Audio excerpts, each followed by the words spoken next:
The Expressionless.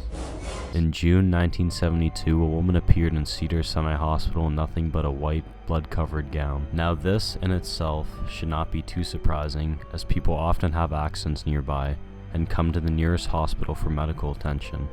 But there were two things that caused people who saw her to vomit and flee in terror. The first being that she wasn't exactly human. She resembled something close to a mannequin, but had the dexterity and fluidity of a normal human being.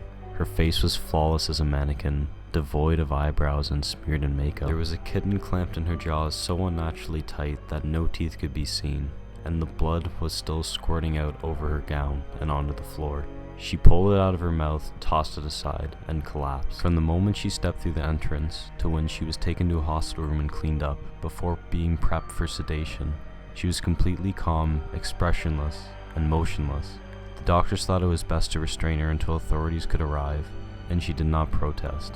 They were unable to get any kind of response from her, and most of the staff members felt too uncomfortable to look directly at her for more than a few seconds. But the second the staff tried to sedate her, she fought back with extreme force.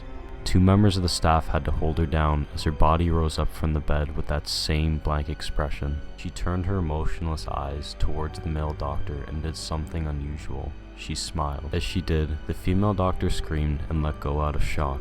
In the woman's mouth were not human teeth, but long, sharp spikes, too long for her mouth to close fully without causing any damage. The male doctor stared back at her for a moment before asking, "What in the hell are you?" She cracked her neck down to her shoulder to observe him, still smiling. There was a long pause. The security had been alerted and could be heard coming down the hallway. As he heard them approach, she darted forward, sinking her teeth into the front of his throat, ripping out his jugular and letting him fall to the floor, gasping for air as he choked on his own blood. She stood up and leaned over him, her face coming dangerously close to his as his life faded from his eyes. She leaned closer and whispered in his ear, "I am God." The doctor's eyes filled with fear as he watched her calmly walk away to greet the security men. His last ever sight would be watching her feast on them, one by one. The female doctor who survived the incident named her the Expressionless. There was never a sighting of her again.